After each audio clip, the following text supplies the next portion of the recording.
ऊपर पहुंचा और मेरे चेहरे के गाल को छुआ। आप ऐसा सिर्फ मेरी स्कर्ट के नीचे आने के लिए नहीं कह रहे हैं, है ना? क्या इससे काम हो जाएगा? मैंने छेड़ा तो वो शर्मा गई। शायद, रेम ने उत्तर दिया। तो फिर मुझे आपकी सबसे प्रिय इच्छा पूरी करने की अनुमति दीजिए, मैंने कहा, और उसने सिर हिलाया। अब जब मुझे उसकी अनुमति मिल गई तो मैंने दुनिया को रोक दिया और उसे एक पार्टी सदस्य के रूप में शामिल किया और उसके अंदर एक सीलबंद राक्षस आत्मा के साथ उसकी पीड़ा देखी। मैंने इसे 200,000 कर्मा पॉइंट्स के लिए सिस्टम को बेच दिया और अप्राकृतिक तरीके से उससे इसे लेने के लिए दंड का भुगतान किया।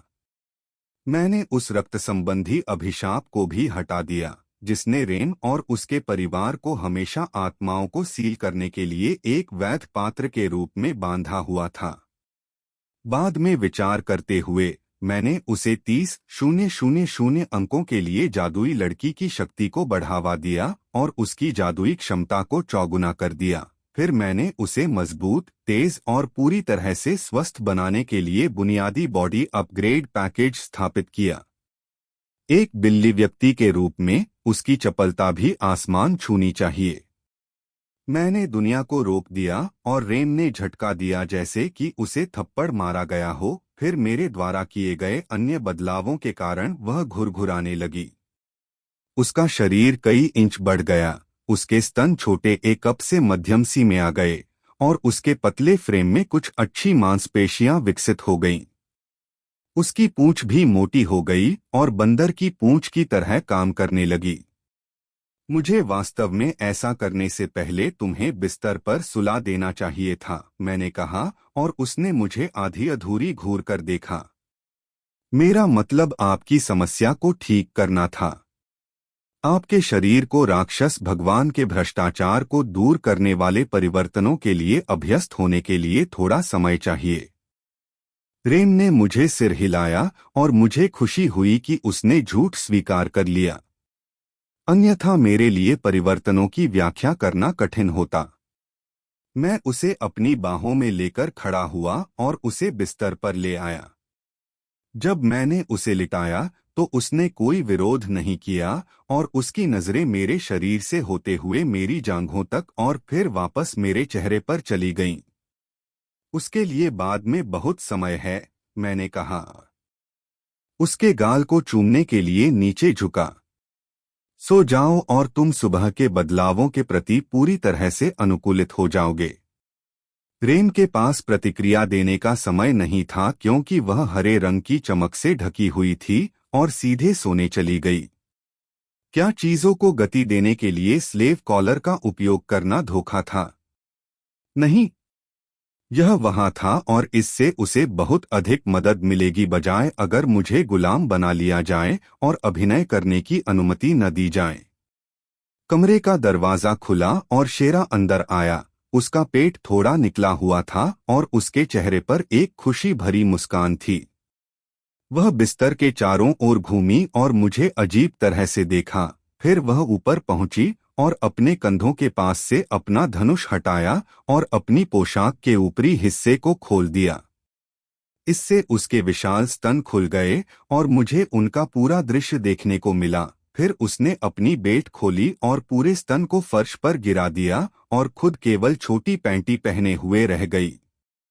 वह फर्श पर बनी वस्तुओं के घेरे से बाहर निकली और बिस्तर पर चढ़ गई।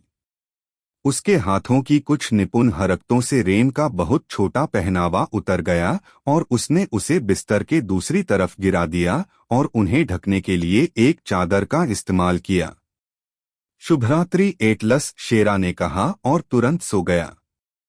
मुझे यह मान लेना पड़ा कि आखिरकार उसे भोजन संबंधी कोमा ने पकड़ लिया और उसे इस बात का एहसास ही नहीं हुआ कि उसने मुझे मेरे बिस्तर से ही बाहर निकाल दिया था, इससे पहले कि मैं बिस्तर पर पहुंच पाता।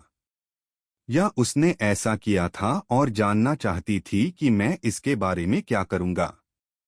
मैंने मानसिक रूप से कंधे उचकाए और इन्वेंट्री से एक बिस्तर निकाला जो मंत्रमुग्ध था और बिस्तर के पैर पर हवा के साथ अपना पहनावा बदल दिया। मैं अंदर गया और सीधे सो गया। मैं हमेशा की तरह भोर में उठा। अब जब मैं इसके बारे में सोचता हूँ तो मेरे शरीर को कैसे पता चला कि जब मैं अंतरिक्ष में था तो भोर के किस संस्करण का उपयोग करना था। क्या यह पृथ्वी का था? वह कैसे काम किया? मुझे यह सोचकर तुरंत अपने मन में हल्की हंसी आनी पड़ी, बजाय यह सोचने के कि क्या मैं किसी तरह के खेल के अंदर हूँ या बस उस पर आधारित दुनिया में हूँ। तो फिर क्या इससे सचमुच कोई फर्क पड़ा? जरूरी नहीं। मैं अभी यहाँ था और जैसे जैसे चीजें सामने आएंगी मैं उनसे निपटूंगा। जो भी चीज मेरे ध्यान में आती, जब तक वह मेरे सामने होती तब तक ध्यान ही कहती। क्यों? क्योंकि मुझे इस तरह की दुनिया में परेशानी की तलाश में नहीं जाना पड़ा। यह हमेशा मेरे पास सही आया। मैंने अपनी भुजाएं हिलाने और बैठने की कोशिश की, तभी मुझे महसूस हुआ कि दो चीजें मेरी हरकतों का विरोध कर रही हैं। मैं अपने हाथों से कोशिश करने और महसूस करने वाला मूर्ख नहीं था, क्योंकि वह सिर्फ परेशानी पूछ रहा था। मैंने अपनी आंखें खोलीं और बाईं ओर देखा तो शेरा नामक गोरा योगिनी मेरे सामने खड़ी थी और मेरी बाह उसके बड़े स्तनों के बीच में फंसी हुई थी और उसकी अपनी बाहों ने मेरे मांसल स्तन को जबरदस्त पकड़ में पकड़ रखा था। दाहिनी ओर देखने पर देखा कि बिल्ली लड़की रेम, या अधिक सटीक रूप से बिल्ली महिला, ने भी मेरा सामना किया था और उसकी अपनी मामूली छाती मेरी दूसरी बाह से कसकर चिपकी हुई थी और उसकी उंगलियां मेरी उंगलियों से जुड़ी हुई थीं और खतरनाक रूप से उसके नारीत्व के करीब थीं। इससे मुझे आश्चर्य हुआ कि कंबल कहाँ था, क्योंकि खुद को मेरे इतने करीब रखने के लिए उन्हें इसे हटाना पड़ा होगा। उन्हें जगाने के बजाय मैंने एक आह भरी और अपनी आंखें फिर से बंद कर लीं। मैंने बहुत पहले ही सीख लिया था कि अपने बिस्तर पर महिलाओं के प्रति अधिक अनुकूल होना चाहिए ताकि हम जागने पर उन्हें चुनने की अनुमति दे सकें। भले ही मैं उनमें से किसी के साथ डेटिंग नहीं कर रहा था, फिर भी पहले उन्हें जागने देना ही विनम्रता थी। इसके अलावा मुझे दानव भगवान की सभी यादों को खंगालना पड़ा और जब भी जानकारी मेरे दिमाग में सबसे आगे आती तो मुझे अपने शरीर की ठंडक को कम करने की कोशिश करनी पड़ती। ट्रिगर्स से बचना काम नहीं करेगा, न कि कल कोई संकेत था। फिर मुझे आशा थी कि यह केवल उसी तरह से काम नहीं करेगा, क्योंकि यदि जानकारी तब तक लॉक रहती है जब तक कि मैं एक निश्चित कीवर्ड या वाक्यांश नहीं सुन लेता, तो मैं इसे होने से नहीं रोक सकता।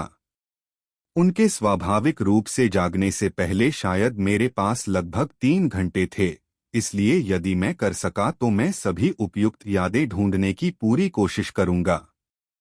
सेलेस्टाइन बॉडेलेयर ठंडे पसीने से लथपथ उठी और पानी का गिलास लेने के लिए अपने बिस्तर के किनारे पर लुढ़क गई। उसने लालच से इसे पी लिया और शांत होने पर कई गहरी सांसें लीं। यहाँ तक कि अपने सपनों में भी वह उस अस्तित्व की असीम शक्ति को याद कर सकती थी जिसे रेन गैलेव और उसके दोस्त ने बुलाया था। इसने उसे मेज पर भी धकेल दिया था और वह मुश्किल से इसका विरोध कर सकी थी। उसके जादू ने इसका केवल एक हिस्सा ही कम किया था और इसने उसे डरा दिया और रोमांचित कर दिया। वह हमेशा क्षेत्र में सबसे शक्तिशाली जादू उपयोग करता रही थी और इसी तरह वह मैज एसोसिएशन की प्रमुख बन गई। अब वह जानती थी कि कोई उससे भी अधिक शक्तिशाली है और उसे उम्मीद थी कि उसे अपने संगठन में शामिल होने के लिए राजी किया जा सकता है, बशर्ते कि कोई और व्यक्ति लाइटनिंग टॉवर के पावर मैट्रिक्स को चार्ज करने में हर दिन कई घंटे बिताए ताकि यह सुनिश्चित हो सके कि जादुई ढाल बिना किसी असफलता के पूरे शहर की रक्षा करती रहे। वह बिस्तर से उठी और अपनी वर्दी पहनने से पहले नहाने के लिए नहाने चली गई और अपने भव्य कमरे को छोड़कर केंद्रीय क्षेत्र में चली गई जहां चार्जिंग रन स्थित थे। उसकी आंखों ने देखा कि उसके दोनों सामान्य गार्ड बदल गए थे और दो नए गार्ड थोड़े घबराए हुए लग रहे थे। यह पता लगाने के लिए किसी प्रतिभा की आवश्यकता नहीं थी कि वे चिंतित थे कि वह उस आदमी की तलाश करेगी जिसने अन्य दो को खुद शौच करने के लिए डरा दिया था। उन्हें यह बताने के बजाय कि वह आज रुक रही है, ज्यादातर इसी कारण से वह केंद्रीय कक्ष में प्रवेश कर गई और खुद को फिर से थका देने के लिए तैयार हो गई। वह वास्तव में अपने कर्तव्यों से नफरत करने लगी थी क्योंकि वह अकेली ही इतनी मजबूत थी कि वह इसे अपने ऊपर ले सकती थी। रेम सबसे पहले उठी और उसने चौंककर बिल्ली जैसी आवाज निकाली और अपने हाथों को मेरे हाथों से हटाने की कोशिश की और उसने मुझे दूर करने की भी कोशिश की। चूंकि वह मुश्किल से 5 फीट लंबी और 80 पाउंड की थी और मैं 6 फीट 3 और लगभग 1000 पाउंड का था, मेरी घनी आणविक संरचना के कारण उसने मुश्किल से मुझे थोड़ा हिलाया। आराम करो प्रिय महिला। मुझे ऐसी खूबसूरत महिलाओं से लिपटने में कोई आपत्ति नहीं है, मैंने फुसफुसाया और बहुत धीरे से अपना हाथ खोला और उसे पीछे खिसकने देने के लिए अपना हाथ थोड़ा ऊपर उठाया, जिसे उसने शर्माते हुए किया।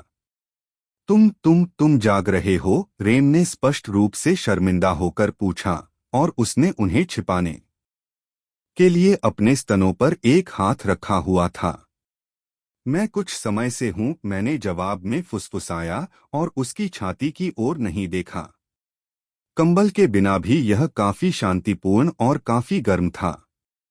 रेम की नजर बिस्तर के नीचे और फिर मेरे चेहरे पर पड़ी।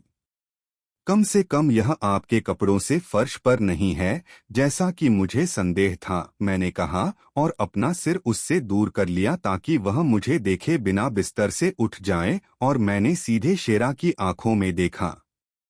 शुभ प्रभात। शुभ प्रभात, शेरा ने कहा और मेरा हाथ छोड़ने की बिल्कुल भी कोशिश नहीं की।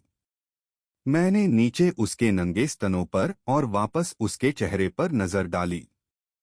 हमें कपड़े पहनने हैं और फिर नाश्ता करने जाना है। खाना? इतनी जल्दी? शेरा ने आश्चर्य से पूछा। यह दिन की शुरुआत करने का सबसे अच्छा तरीका है, मैंने उससे कहा और वह मेरी ओर देखकर मुस्कुरा दी। मुझे पता था कि आप मेरे द्वारा अब तक किए गए सबसे शानदार सम्मन थे, शेरा ने कहा और मेरी बाह को कसकर पकड़ लिया, फिर जाने दिया। हम दोनों जानते थे कि वह ऐसा करने में बहुत अनिच्छुक थी।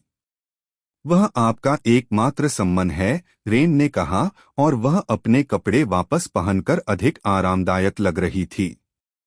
वही जो मैंने कहा, शेरा ने कहा और मेरे बिस्तर से उठकर बड़े 4 पोस्टर बिस्तर के दूसरी तरफ भाग गया और जल्दी से लगभग उसी तरह से कपड़े पहने जैसे उसने कपड़े उतारे थे। मुझे यकीन था कि इसमें थोड़ा सा जादू शामिल था, क्योंकि वास्तव में उसके ढेर के बीच में कदम रखने और कपड़े उतारने के लिए उसे उलटने के लिए उसे खींचने से काम नहीं करना चाहिए था। मैंने अपनी राय अपने तक ही सीमित रखी और अपने कपड़ों के साथ बिस्तर से बाहर निकला और अपने कपड़ों को फर्श पर रखकर अपने चारों ओर की हवा को बदलने के लिए अपनी उंगलियां चटकाईं। रेम और शेरा दोनों मुझे तुरंत तैयार होते देखकर हांफने लगे। आपको हमें यह दिखाना होगा कि यह कैसे करना है। मैं मुस्कुराया और कमरे के दरवाजे की ओर हाथ हिलाया। हम चले गए और भोजन क्षेत्र में प्रवेश करने के लिए हॉल और सीढ़ियों से नीचे चले गए। मेई ने भी प्रवेश किया और हमें बताया कि क्या उपलब्ध है, इसलिए हमने एक मामूली नाश्ते का ऑर्डर दिया और शेरा ने रेन से पहले 3 प्लेटें पूरी खा लीं और मैंने 1 प्लेट पूरी कर ली। इस बार मैंने केवल एक चांदी का सिक्का चुकाया और हम शहर भर से एडवेंचरर गिल्ड हॉल तक पैदल चलने के लिए सराय से निकल गए। जैसे जैसे हम चल रहे थे, मैंने सभी अलग अलग नस्लों, पैंथरियन, ग्रासवॉकर, बौने, कल्पित बौने और यहाँ तक कि कुछ राक्षसों के अधिक पशु लोगों को देखा। मुझे आसपास कोई इंसान नजर नहीं आता। ऐसा इसलिए है क्योंकि यह वह ब्लॉक है जहां अर्धमानव रहते हैं, प्रेम ने कहा। यहाँ शायद ही कोई इंसान आता हो, शेरा ने कहा। इससे मुझे आश्चर्य हुआ कि उनके बीच इतनी दुश्मनी क्यों थी। क्या यहाँ के मनुष्य इतने अहंकारी थे कि उन्होंने सोचा कि यदि वे वर्ग व्यवस्था के विरुद्ध विद्रोह करेंगे तो वे अर्धमानवों के विरुद्ध जीत जाएंगे।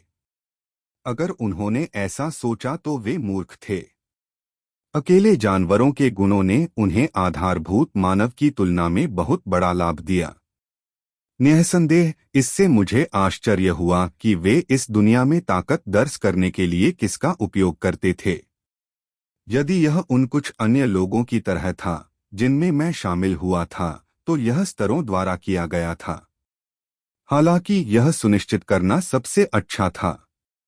क्या यह दुनिया ताकत को स्तरों से मापती है?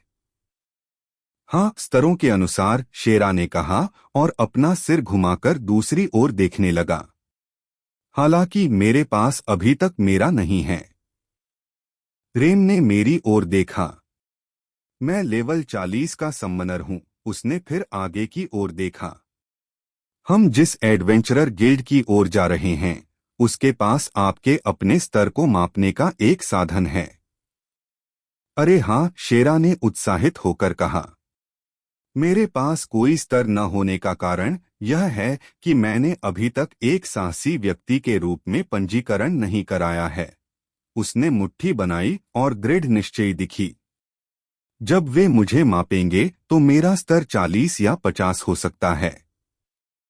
रेन ने उसे कृपालु दृष्टि से देखा।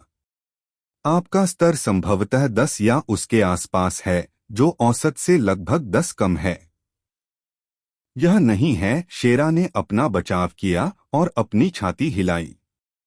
भी है, रेन ने कहा और अपनी छाती को हिलाया। फिर वह शर्मा गई क्योंकि उसका टॉप उसके कप को संभालने के लिए बनाया गया था, न कि उसके सी कप को संभालने के लिए। उसके निपल्स लगभग बाहर निकल आए और उसने अपना टॉप फिसलने से पहले ही पकड़ लिया। मुझे अनुमति दें, मैंने कहा और उसके टॉप को उचित रूप से फिट करने के लिए उसके कंधे पर हाथ रखा और उसे सहारा दिया। रेन ने राहत की सांस ली और मुझे एक दुर्लभ मुस्कान दी। अरे, मुझे भी करो, शेरा ने शिकायत की। मैं मुस्कुराया और उसके कंधे पर हाथ रख दिया। क्या आप अपने सबसे अच्छे विकर्षणों में से एक को छोड़ना चाहते हैं?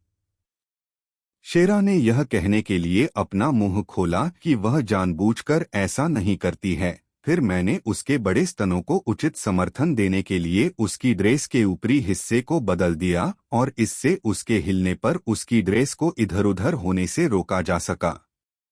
अब केवल उसका मांस ही कपड़े के अंदर झूल रहा था। वह शर्मा गई और मेरी ओर जानने वाली दृष्टि से देखने लगी। शायद इसे थोड़ा ढीला कर दें, शेरा ने धीरे से पूछा। मैंने कपड़े पर खींचे गए उसके स्तनों की जकड़न और वजन को कम कर दिया। उसने बदलाव के लिए मेरी ओर मुस्कुराकर देखा, क्योंकि अब उसके पास दोनों दुनियाओं का सर्वश्रेष्ठ था। वह ध्यान भटकाने के लिए अपनी हरकतों को बढ़ा-चढ़ाकर पेश कर सकती है और दौड़ते या लड़ते समय उसकी छाती को अभी भी सहारा मिल सकता है। मैंने उसे भी वही बुनियादी शारीरिक वृद्धि दी जो मैंने कल रात रेन को दी थी, शायद, और उसे अपनी पार्टी में शामिल कर लिया। आप महसूस किए गए किसी भी बदलाव के साथ जल्दी से तालमेल बिठा लेंगे, मैंने उसे बताया, और तेज धूप के कारण कमांड की नरम हरी चमक खत्म हो गई, इसलिए उसे इस पर ध्यान नहीं दिया गया। एक बार जब हम गिल्ड में पंजीकृत हो जाते हैं तो हम खोज करना और पैसा कमाना शुरू कर सकते हैं, रेन ने कहा और हम दोनों पर तीखी नजर डाली। आप दोनों को अपना वेतन अर्जित करना होगा। मैंने उसे पीछे मुड़कर देखा और जब वह फिर से आगे की ओर मुड़ी तो उसका चेहरा शर्म से लाल हो गया। शेरा थोड़ा हंसा और मेरी बाह पकड़कर उसे गले लगा लिया, जिससे यह साबित हुआ कि उसका नया टॉप उसे ऐसा करने से नहीं रोक पाएगा। इस बात से वह काफी खुश भी दिखीं। हम जल्द ही एक 4 मंजिला ऊंची इमारत के पास पहुंचे, जिसमें हर तरफ तलवार और ढाल के बैनर लटके हुए थे और कहीं कोई निशान नहीं था। इससे पुष्टि हुई कि कस्बे के अधिकांश नागरिक पढ़ नहीं सकते और हमने प्रवेश किया। आज सुबह भी वहां बौने और कुत्ते किसी बात पर झगड़ रहे थे और लोग शराब पी रहे थे और उनका उत्साह बढ़ा रहे थे।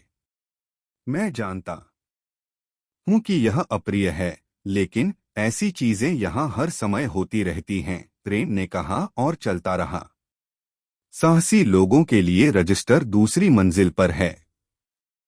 हम उसके पीछे पीछे सीढ़ियां चढ़कर एक अच्छी और व्यावहारिक रूप से खाली जगह पर पहुंचे। बैठने के लिए कई पिकनिक टेबल, क्वेस्ट बोर्ड और कई टेलर थे। बेशक वे टेलर कुत्ते के कान और पूंछ वाली बड़े स्तन वाली महिलाएं थीं, शायद यह सुनिश्चित करने के लिए कि लोग यहां पंजीकरण करने और खोज करने के लिए आने का आनंद लें। शेरा पहले गए और उन्हें पंजीकरण फॉर्म पर जानकारी भरने में कठिनाई हुई। उसने अपने उत्तरों को लिखते समय जोर से कहा, जो एक तरह से प्यारा था, क्योंकि वह इसमें अपना सर्वश्रेष्ठ दे रही थी और उसने किसी भी कार्यकर्ता से अपनी जानकारी भरने के लिए नहीं कहा। मैंने एक फॉर्म भी लिया और प्रासंगिक जानकारी भरते ही तुरंत वहां चला गया। नाम एटलस चुना गया। जन्मस्थान स्काईफॉल टावर। एक दिन पहले चुना हुआ पेशा साहसी। तो अब बड़े स्तन वाली कुत्ते लड़की ने काउंटर पर एक बहुत तेज खंजर रखते हुए कहा, समाप्त करने के लिए कृपया फॉर्म के नीचे अपनी रक्त मुहर लगाएं। मैं बता सकता हूं कि खंजर बिल्कुल सामान्य था और किसी भी तरह से जादुई नहीं था। शेरा इससे घबरा गया और मैं हंस पड़ा। मुझे अनुमति दें, प्रिय महिला, मैंने कहा और खंजर उठाया और उसे एक छोटी सुई में बदल दिया। मेरे आसपास हर कोई हाँफ रहा था और घूर रहा था, जो कि आम प्रतिक्रिया लगती है।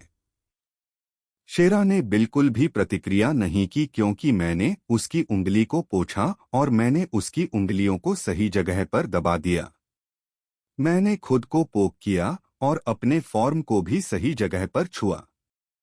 सुई को वैसे ही छोड़ने के बजाय मैंने रूपांतरण को उलट दिया और खंजर को वापस काउंटर पर रख दिया। दुर्भाग्यवश इसने दोबारा हाँफने का काम नहीं किया। तो अगला आपके स्तर को मापने का है, उसी कुत्ते लड़की ने कहा और हमें काउंटर के किनारे एक पूर्ण लंबाई वाले दर्पण के पास ले गई। यह कुछ भी नहीं दिखा रहा है, शेरा ने थोड़ा निराश होकर कहा। इसे अपने हाथ से छूने और जादुई शक्ति से भरने का प्रयास करें, कुत्ते वाली लड़की ने कहा। इस कदर, शेरा ने कहा और उसे छुआ, फिर ध्यान केंद्रित करते हुए गुनगुनाया और उस चीज में जादू डाल दिया। थोड़ा धुंधला सा प्रतिबिंब दिखाई दिया। वाह, यह अविश्वसनीय है, कुत्ता लड़की हाँफने लगी। चलो देखते हैं। उसने एक किताब खोली और उसे देखा। चेहरा आपकी पलकों को गिनने के लिए पर्याप्त स्पष्ट है और यह आपकी छाती तक दिखता है। तो आपका स्तर है कितना ऊंचा? कितना ऊंचा? शेरा ने पूछा। यह 30 है, कुत्ते लड़की ने चिल्लाकर कहा। बिल्कुल नहीं, शेरा ने कहा और फिर उदास हो गया। मैं रेम से हार गया। रेम ने आह भरी। अगर आपको लगता है कि आप मुझे पहले ही दिन हरा सकते हैं तो आप बहुत ज्यादा सोच रहे थे। शेरा ने मुंह बनाया। मैं एक दिन तुमसे आगे निकल जाऊंगा। वे दोनों फिर से झगड़ने लगे और मैंने उन पर अपना सिर हिला दिया। केवल अच्छे दोस्त ही बिना किसी बात को निजी तौर पर लिए इतना बहस कर सकते हैं और फिर भी दोस्त बने रह सकते हैं। अगला व्यक्ति, कृपया, कुत्ते वाली लड़की ने कहा। मैंने सिर हिलाया और शीशे की ओर बढ़ गया। मुझे अपनी शक्ति साबित करने के लिए अपना दूसरा एडवेंचरर कार्ड पेश करने का प्रलोभन दिया गया था। केवल मुझे यकीन था कि वे इसे देखने और इसके अस्तित्व को स्वीकार करने दोनों पर आपत्ति करेंगे। उनके पास यह साबित करने का कोई तरीका नहीं होगा कि यह नकली नहीं था। मैं आगे बढ़ा और दर्पण को छुआ। इसमें केवल थोड़ी मात्रा में जादू डालने की योजना बनाई। केवल सतह पानी की तरह हिल गई और वह चीज चमकने लगी और नीली चमकने लगी। 3 डॉग गर्ल रिसेप्शनिस्टों ने चिल्लाना शुरू कर दिया, इसलिए मैंने अपना हाथ हटा लिया। जैसे ही एक बड़ी जादुई पल्स भेजी गई, लगभग एक संकट संकेत की तरह, फिर चमक फीकी पड़ गई। दौड़ते पैरों की आवाज सुनाई दी और कमरे का पिछला दरवाजा खुला और एक बहुत छोटे कद की खरगोश लड़की ने प्रवेश किया। उसकी बमुश्किल सफेद कपड़े वाली पोशाक हवा में लहरा रही थी, जिससे उसकी तेज हरकतें हो रही थीं और उसकी छोटी सफेद पैंटी दिखाई दे रही थी। कपड़ा सुलझने से पहले ही उसके छोटे स्तन भी लगभग सामने आ गए थे। इसने मुझे इस बात पर पुनर्विचार करने पर मजबूर किया कि क्या यह एक सामान्य दुनिया थी या आंशिक हेंतई दुनिया थी। अभी जादू की वह लहर क्या थी? गुलाबी बालों वाली खरगोश लड़की ने पूछा। जी गिल्ड मास्टर, हमारी सेवा कर रही कुत्ता लड़की ने पूछा। उसके कांपते हाथों ने शेरा को आलिंगन से बाहर निकाला और उसने जादुई दर्पण की ओर देखा, मेरी ओर, और वापस दर्पण की ओर देखा। खरगोश लड़की को तुरंत ही आशय समझ में आ गया। मैं सिल्वी हूँ, यहाँ फाल्ट्रा सिटी में एडवेंचरर्स गिल्ड का गिल्ड मास्टर, उसने कहा और मुस्कुरा दी। क्या मुझे आपका कुछ समय मिल सकता है? मैं आपसे अकेले में बात करना चाहूँगा। मैंने रेम और शेरा को देखा और उन्होंने सिर हिलाया, इसलिए मैंने भी सिर हिलाया और हम उस खरगोश लड़की के पीछे पीछे उस दरवाजे से चले गए जिससे वह अंदर आई और सीढ़ियों से ऊपर अगली मंजिल पर और गिल्ड मास्टर के कार्यालय में चली गई। जिस कुत्ते लड़की ने हमारी सेवा की थी, उसने भी प्रवेश किया और उसे हमारे द्वारा भरे गए 2 फॉर्म दिए। यह पहली बार है जब दर्पण ने पहले कभी इस तरह से प्रतिक्रिया की है, सिल्वी ने एक सोफे पर बैठते हुए कहा। जब वह फर्नीचर के विशाल टुकड़े पर अकेली बैठी थी तो उसका छोटा शरीर और भी छोटा लग रहा था। उसने हमें बैठने के लिए हाथ हिलाया और मैं सामने वाले सोफे पर बैठ गया और रेम मेरे बाईं ओर और शेरा मेरे दाईं ओर बैठ गया। ईमानदारी से कहूँ तो मुझे नहीं लगता कि हम आपको यहाँ संभाल सकते हैं। ऐसा क्यों है? शेरा ने पूछा। मुझे यकीन है कि आप ऊंचे स्तर के हैं, केवल मुझे नहीं पता कि आप कितने ऊंचे हैं, सिल्वी ने ठीक मेरी ओर देखते हुए कहा।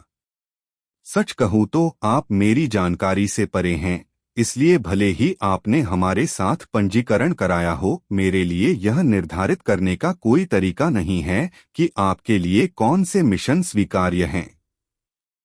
उन सभी को, मैंने कहा और वह आश्चर्यचकित दिखी, फिर हंस पड़ी। मैं मजबूत लोगों को पंजीकृत करके बहुत खुश हूँ, सिल्वी ने कहा और आगे झुक गई। लेकिन तुम मुझसे कहीं अधिक मजबूत हो। क्या तुम सच में मेरे द्वारा आदेश दिए जाने को स्वीकार कर सकते हो? इस तरह के सवाल के बाद मुझे उसके सुडौल शरीर पर नजर डालनी पड़ी और मैंने अपनी नजरें उसकी जांघों पर टिकी रहीं, फिर उसकी छोटी छाती पर जो उसे सूट कर रही थी, इससे पहले कि मैं उसकी नजरों से दोबारा मिला और देखा कि उसका चेहरा लाल हो गया था। मुझे किसी महिला को अपने आसपास आदेश देने में कोई परेशानी नहीं है, मैंने कहा और इसे एक पल के लिए ऐसे ही रहने दिया क्योंकि मेरे आसपास की तीनों महिलाएं शर्मा गईं। जब तक पुरस्कार का भुगतान किया जाता है, मैं कोई भी आवश्यक कार्य करूंगा। सिल्वी थोड़ी हंसी। आप एक दिलचस्प व्यक्ति हैं, एटलस, उसने कहा और खड़ी हो गई, फिर मेरी ओर हाथ बढ़ाने के लिए झुकी क्योंकि उसके छोटे स्तन उसकी पोशाक से लगभग बाहर गिर रहे थे। नाव पर स्वागत है। मुझे प्रस्तावित हाथ को स्वीकार करने के लिए खड़े होने की जरूरत नहीं थी। मैंने उसे एक बार हिलाया, फिर आगे की ओर झुका और उसके पिछले हिस्से को चूम लिया। वह फिर से शर्मा गई और सीधी खड़ी हो गई, फिर खिड़की के पास अपनी मेज की ओर इशारा किया। वह उसके पास गई और वहां रखे कागजों के बंडलों को खंगालना शुरू कर दिया। मुझे नहीं लगता कि ऐसी बहुत सी खोजें हैं जो आपकी वास्तविक क्षमताओं के अनुकूल हों, चाहे वे आपके अज्ञात स्तर पर कुछ भी हों, सिल्वी ने कहा और जब उसे एक मिला तो वह रुक गई। ओह, एक नई खोज! उसने उसे ढेर से बाहर निकाला और पकड़ लिया। इसमें मछली जैसी गंध आ रही है। क्या आप इसे आजमाना चाहते हैं? शीट पर आदमखोर जंगलों में एक विशाल मदारा सांप को हराने की खोज थी। रेम ने इसे लिया और पढ़ा। उन्हें प्रयोगों के लिए आंखों की जरूरत है? क्या मैज एसोसिएशन के जादूगर पागल हैं? मैंने सिल्वी की ओर देखा और मुझे उसकी बातों पर कोई संदेह नहीं हुआ। मुझे संदेह है कि यह विशाल सांप के बारे में है, लेकिन हम यह पता नहीं लगा सकते कि यह वास्तव में क्या है जब तक हम जाल डालने के लिए वहां नहीं जाते। सिल्वी ने मुझे एक उज्ज्वल मुस्कान दी और सिर हिलाया। जब हम वापस आएं तो भुगतान तैयार रखें, मैंने कहा और खड़ा हो गया। रेम शेरा, चलो आदमखोर जंगलों की यात्रा की तैयारी करें। मुझे रास्ते का राशन मिल जाएगा, शेरा ने कहा और उछलकर अपने बड़े स्तनों को हिलाया। अगर इसमें मेरी सोच से अधिक समय लगेगा तो मैं हमारे लिए बेडरोल और कैंपिंग गियर लाऊंगा, रेम ने कहा और खोज नोटिस को मोड़कर अपने छोटे बैग में रख दिया। चल दर। हमने एडवेंचरर्स गिल्ड छोड़ दिया और अलग हो गए। शेरा भोजन के लिए गया और रेम आपूर्ति के लिए गया। हम उसी शहर के गेट पर मिलने के लिए सहमत हुए जिसमें हमने एक दिन पहले प्रवेश किया था, क्योंकि स्टारफॉल टॉवर मैनेटिंग वुड्स के बगल में था। हमारे सामने 5 घंटे की लंबी पैदल यात्रा थी। नहीं, मैं सीधे गेट के पास गया और बाहर गया, बड़े ड्रॉब्रिज को पार किया और एक अच्छी जगह खोजने के लिए चारों ओर नजर डाली। मैं सड़क से हटकर पेड़ों के एक समूह की ओर चला गया और उसमें प्रवेश किया। देखा कि यह एक शानदार जगह थी जो मुख्य सड़क की दृष्टि से दूर थी और टेलीपोर्टेशन सर्कल के लिए काफी बड़ी जगह छोड़ने के लिए इसका विस्तार किया।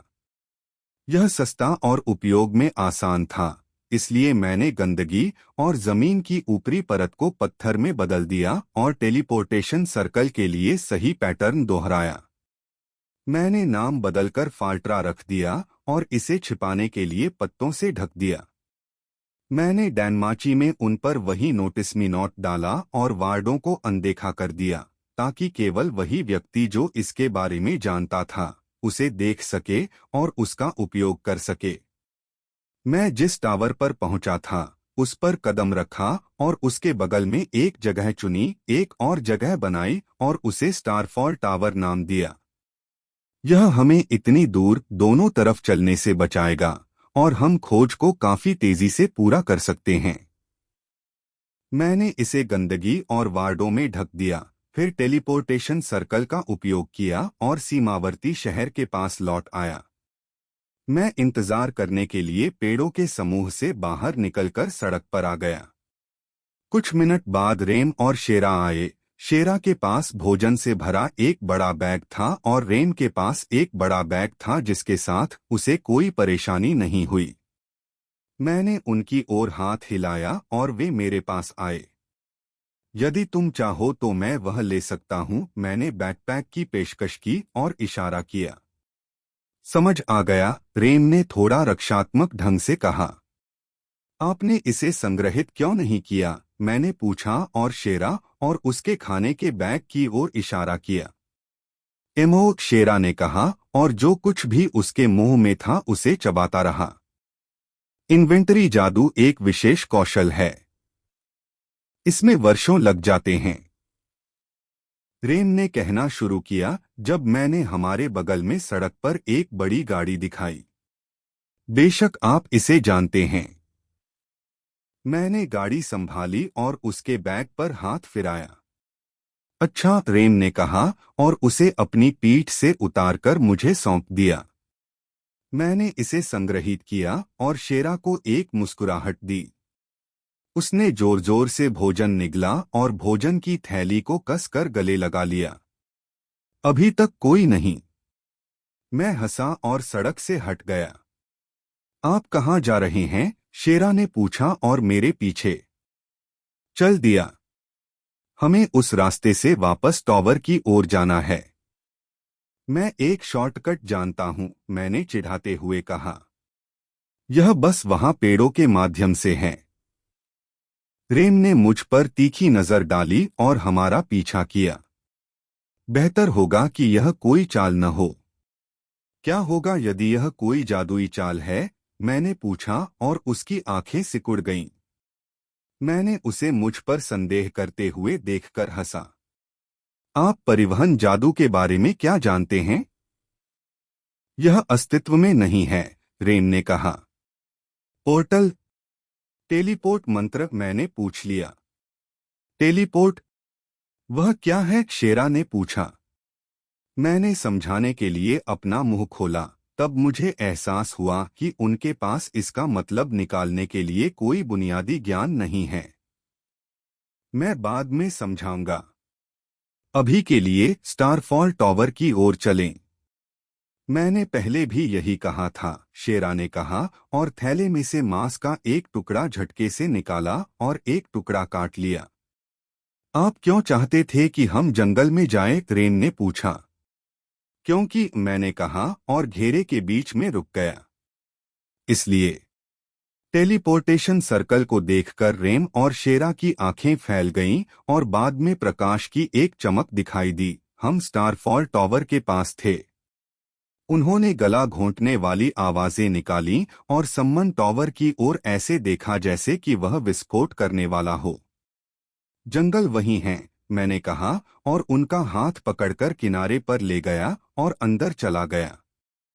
हम कई मिनटों तक साथ साथ चलते रहे, इससे पहले कि रेम ने खुद को हिलाया और मुझे एक अजीब नजर से देखा। हाँ, मैं तुम्हें सिखाऊंगा कि यह कैसे करना है, मैंने वादा किया और उसने सिर हिलाया। शेरा ने मांस का वह टुकड़ा निगल लिया जिसे वह चबा रही थी। हम मदारा सांप कहाँ ढूंढने जा रहे हैं? वे 20 मीटर से अधिक लंबे होते हैं और आमतौर पर दलदल में छिपे रहते हैं, जहां वे करीब आने वाले किसी भी शिकार पर हमला करते हैं, रेम ने उत्तर दिया। इसका आकार चैम्बर ऑफ सीक्रेट्स में स्लीथेरिन के बेसिलिस्क के समान है। मैंने सोचा और अपनी आंखों से चारों ओर देखा और आश्चर्यचकित रह गया कि मुझे जंगल या किसी अन्य चीज के बारे में अचानक कोई जानकारी नहीं मिली। शेरा चिल्लाया और जमीन पर पड़े एक पोखर से दूर चला गया। तुम्हें पहले ही कुछ कहना चाहिए था।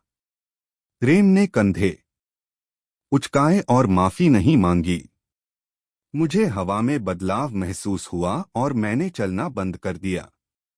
मेरी नजर हमसे दूर पेड़ों पर टिकी थी। मैं कुछ भी पता नहीं लगा सका, जो अजीब था, क्योंकि मुझे विभिन्न जानवरों और पेड़ों को महसूस करना चाहिए था, लेकिन मैं नहीं कर पाया। हमें यह खोज स्वयं ही करनी चाहिए, है ना? शेरा ने पूछा। बेशक हम हैं। क्यों? रेम ने वापस पूछा। क्या जितना मैंने सोचा था उससे अधिक लोग आदमखोर जंगलों के अंदर और बाहर जाते हैं? शेरा ने पूछा। नहीं, क्योंकि जिन्हें अपनी जान का डर है वे कभी इसके पास नहीं जाते, रेम ने उत्तर दिया। क्यों? आप उन्हें महसूस कर सकते हैं, है ना? जंगल में, शेरा ने कहा। दमित, मुझे पता था कि कुछ हो रहा है। मैंने सोचा और शेरा का हाथ पकड़ने के लिए आगे बढ़ा। जंगल के प्रति उसकी योगिनी द्वारा दी गई आत्मीयता की नकल करने में बस एक पल लगा और मैं भी उसकी उपस्थिति को महसूस कर सका। क्या वह सच है? रेम ने मुझसे पूछा। वहां शाखाओं में लगभग 10 लोग हैं, मैंने कहा और इशारा किया। ऐसा लगता है कि वे किसी चीज के इंतजार में लेटे हुए हैं, शेरा ने जोड़ा। हाँ, वे हमारा इंतजार कर रहे हैं, मूर्ख, रेम ने आह भरते हुए कहा। मैं कोई डमी नहीं हूं, शेरा चिल्लाया। मैंने उसका हाथ छोड़ा और उसके कंधे को थपथपाया। यही कारण है कि सिल्वी ने कहा कि इसमें मछली की गंध आ रही है। यह वास्तव में हमारे लिए एक जाल था। मैज एसोसिएशन ने हमें क्यों स्थापित किया होगा? रेम ने आहत होकर पूछा। ऐसा नहीं था, मैंने कहा और एक दुर्लभ रूप से उपयोग की जाने वाली शक्ति का आह्वान किया जो मेरे पास बहुत लंबे समय से थी। हिमयुग। जादू की एक विशाल लहर मेरे अंदर से फैल गई और सब कुछ जमी हुई बर्फ की मोटी परत से ढक गया। हर चीज से मेरा मतलब था जहां मैं खड़ा था वहां से 20 मील के दायरे में आने वाली हर चीज। यह सेराफॉल लेविथान के सबसे शक्तिशाली हमलों में से एक था और मैंने इसे काफी हद तक रोक दिया, इसलिए यह केवल बड़े जंगल को कवर करेगा। ई एलिमेंटल एम मैजिक। क्या सीसी सक्षम है? ओफ दिस, शेरा ने कहा। उसके दांत आपस में टकरा रहे थे क्योंकि वह कांप रही थी और कड़कड़ाती ठंड से खुद को गले लगा रही थी। मैं अब उन्हें ऐसा महसूस नहीं करता। पास के पेड़ों पर अपना हाथ लहराने से पहले मैंने उस पर और रेन पर आकर्षक जादू किया और टेलीकिनेसिस का उपयोग करके बर्फ के 11 टुकड़े तैराए और उन्हें हमारे सामने एक पंक्ति में खड़ा कर दिया। वे कल्पित बौने हैं, रेन चिल्लाया। सीसेल्सियर, शेरा ने आश्चर्य से पूछा। आप उन्हें जानते हैं? मैंने पूछा और बर्फ के टुकड़े पर अपना हाथ लहराया जो पिघल गया और मैंने उसके जमने से ठीक पहले उसके लिए समय वापस कर दिया। हाँ, वह शाही परिवार के हाउस गार्ड का मुखिया है, शेरा ने जवाब दिया। शेरा, मैं जल्दी से यहाँ आया और तुम्हें बचा लिया, सेल्सियर ने कहा और अपना धनुष निकाला और एक तीर मारा। गुलाम व्यापारी, मैं तुम्हें ग्रीनवुड साम्राज्य की राजकुमारी शेरा एल ग्रीनवुड को लौटा दूंगा।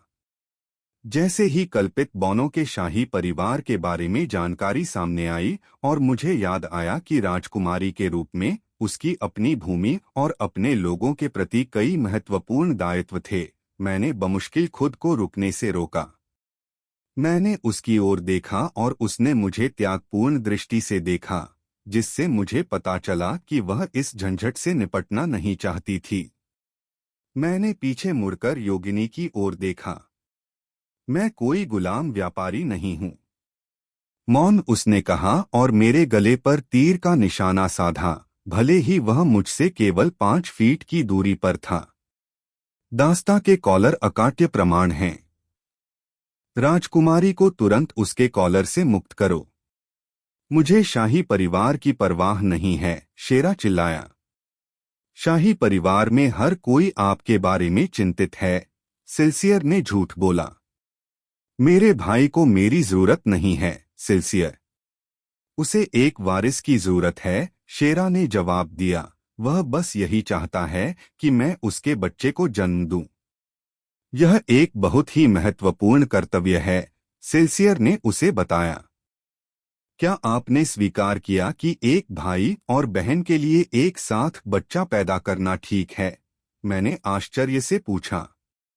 किसी ऐसे व्यक्ति को ढूंढना दुर्लभ था जो इस तरह की किसी चीज से सहमत हो, क्योंकि इसे एक कारण से वर्जित माना जाता था। आनुवंशिक दोषों की संभावना अधिक थी, साथ ही गर्भपात की भी संभावना थी। इसके बारे में मुझे कभी चिंता नहीं हुई। इसका कारण यह था कि मेरे शुक्राणु हर बार सफल और स्वस्थ जन्म की गारंटी देते थे। मैं उससे प्यार भी नहीं करती। जब मैं नहीं चाहती तो मुझे किसी से शादी करने के लिए मजबूर करना सही नहीं है, शेरा ने तर्क दिया। मैं अपने देश लौटने से इनकार करता हूं। मैं अब से अपने दम पर जीने जा रहा हूं। लेकिन अभी तो तुम गुलाम हो, है ना? सेल्सियर ने मुस्कुराहट के साथ प्रतिवाद किया। मैं नहीं हूं। मैं किसी का गुलाम नहीं हूं, शेरा चिल्लाया और गर्व से खड़ा हो गया। मैं खुद का हूं। मुझे लगा कि यह कोशिश करने और यह देखने का सही समय है कि क्या मेरा अस्तित्व गुलाम कॉलर से जुड़ा हुआ था, और शेरा की गर्दन के चारों ओर से कॉलर को चुपचाप दूर कर दिया। कांच के टूटने की आवाज आई और कॉलर सोने की तरह चमकने लगा क्योंकि उसके चारों ओर दरारें पड़ गईं। फिर वह टूट गया और शून्य में विलीन हो गया। जैसे ही 2 बौने और बिल्ली लड़की को हाल ही में जो कुछ हुआ था उसकी पकड़ में आने से हमारे चारों ओर सन्नाटा छा गया। मुझे यह भी महसूस हुआ कि इस आयाम में मेरा अस्थायी स्थान थोड़ा सा डगमगा रहा है, जिससे मुझे अपना उत्तर मिल गया। कुछ क्षणों के बाद सेल्सियर ने अपना धनुष नीचे कर लिया और ठोके गए तीर पर तनाव कम कर दिया। वह प्रभावशाली था, खासकर आपके लिए, रेम ने शेरा से कहा। अपनी मर्जी से बाहर जाने के लिए आप जो कुछ भी जानते हैं उसे त्यागना। मुझे यह स्वीकार करना होगा कि मैं इसकी प्रशंसा करता हूं। हम में से किसी ने भी इस तथ्य को नजरअंदाज नहीं किया कि उसने उसी तरह की उद्घोषणा करने की कोशिश भी नहीं की। ऐसा लगता है कि तुम सच बोल रही हो, राजकुमारी सेल्सियोर ने उसकी नंगी गर्दन को घूरते हुए कहा। हालांकि आप अपने दम पर जीने के लिए बहुत कमजोर हैं।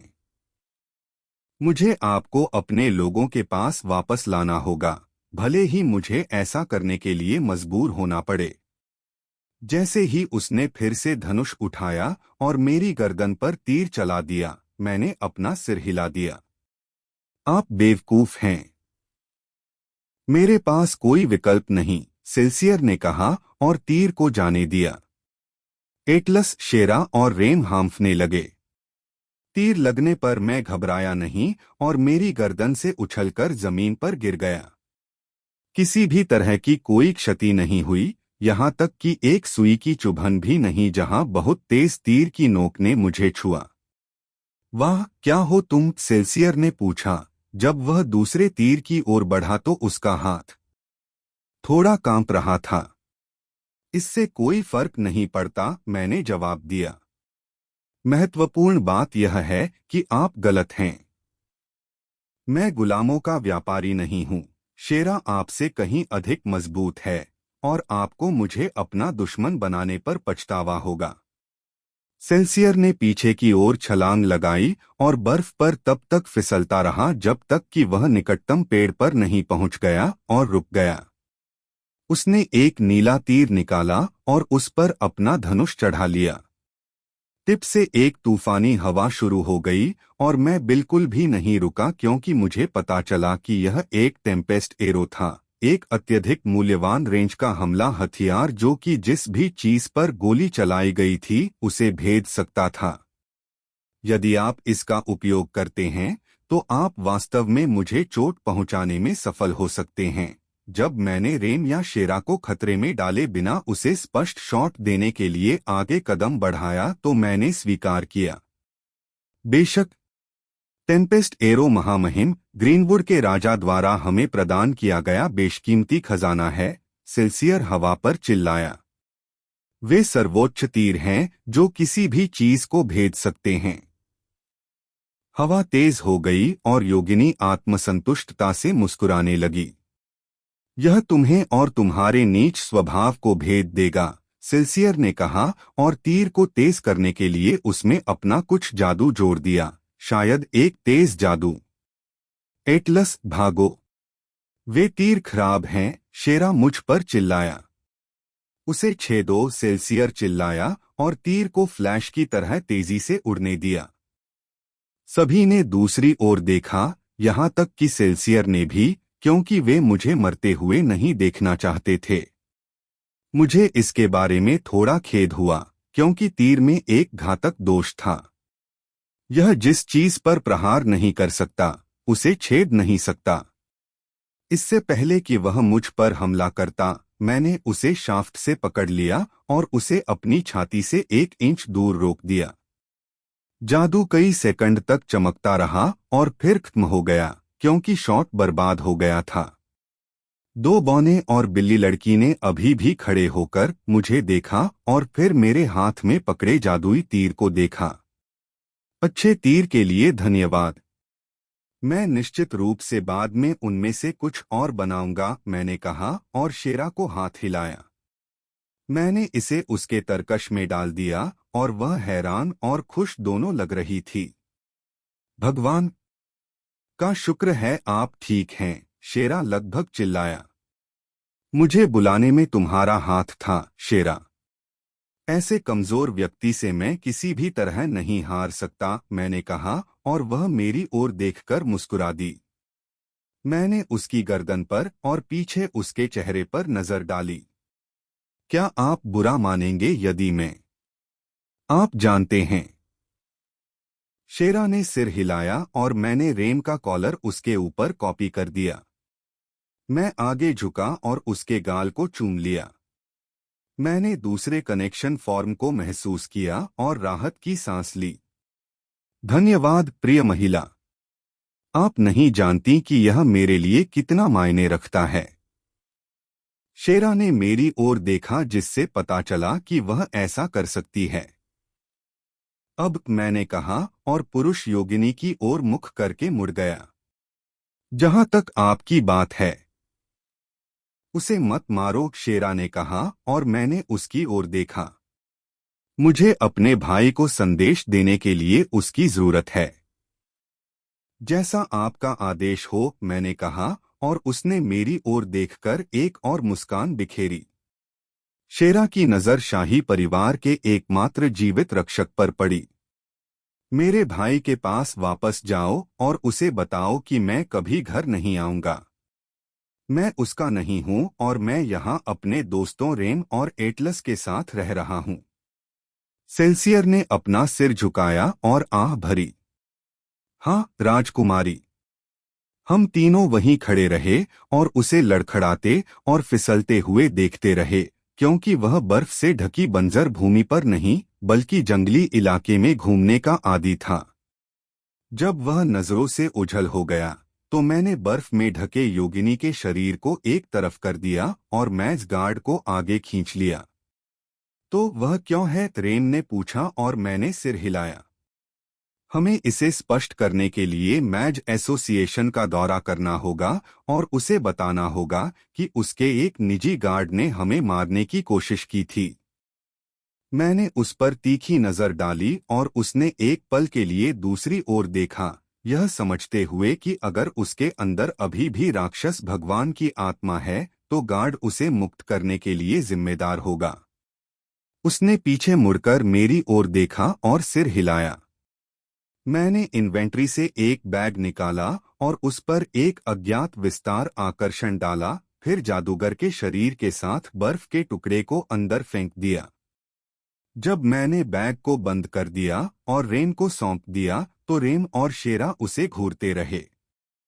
आप मजाक कर रहे हो? रेम फुसफुसाया और उसे ऐसे पकड़ लिया जैसे वह फटने वाला हो। मैंने हंसते हुए उसे अपनी बेल्ट से बांधने के लिए वापस ले लिया।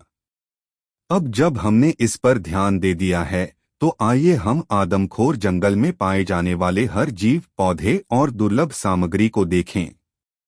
रेम और शेरा ने मेरी ओर अपनी आंखें झपकाईं और फिर हमारे चारों ओर हिमयुग की ओर देखा। ओह, इसके बारे में चिंता मत करो, मैंने कहा और जमीन पर जमी बर्फ को हटाने के लिए अपना पैर जमीन पर थपथपाया। वह टूट गया और शून्य में विलीन हो गया, जिससे पेड़, घास, पौधे और जानवर अभी भी जमे हुए थे। मैंने 2 बैग और बनाए और उन्हें दे दिए। आपने देखा कि यह कैसे काम करता है। जो सबसे अधिक जानवरों को इकट्ठा करता है उसे आज रात के खाने में 2 मिठाइयां मिलती हैं। शेरा की आंखें लगभग चमक उठीं। सिर्फ मैं छाने वाला हूँ, वह चिल्लाई और जमे हुए जंगल में भाग गई, हंसते हुए, और जो कुछ भी छोटा था और अभी भी पहुँच के भीतर जमा हुआ था उसे पकड़ लिया। रेम ने मुझसे कड़ी मेहनत कराने के लिए नाराजगी भरी नजर डालने से पहले एक लंबी और लंबी आह भरी। उसने कुछ नहीं कहा और अपने मोटे दोस्त के पीछे चली गई। मैं मुस्कुराया और अपना बैग बनाकर उसके पीछे चल दिया। मैं उन मदारा सांपों जैसे बड़े राक्षसों की तलाश करने जा रहा था ताकि मैं इसकी तुलना बेसिलिस्क से कर सकूं। हमने सभी प्रकार के विभिन्न प्राणियों और पौधों, दुर्लभ औषधि सामग्रियों और कई खोज आवश्यकताओं को इकट्ठा करने में कई घंटे बिताए। यह रेम ही थी जिसने खोज बोर्ड को बड़े पैमाने पर देखा था और अफसोस जताया था कि वह कभी भी अधिक आकर्षक खोज बोर्डों के पीछे नहीं जा सकती थी क्योंकि वे बहुत खतरनाक थे। अब वह हर किसी के चेहरे पर उसे रगड़ने के लिए जो कुछ भी कर सकती थी, उसे पकड़ रही थी। हम दोपहर के भोजन के लिए रुके और शेरा ने खुशी खुशी अपने भोजन की बोरी में जो बचा था उसे साझा किया। मैंने सभी के लिए पर्याप्त होने के लिए कुछ नई चीजें जोड़ी और हमने इसका आनंद लिया। फिर हम वापस एकत्र होने के लिए चले गए। जब जरूरत पड़ी तो मैंने और बैग बनाए और हम रात होने तक शहर नहीं लौटे।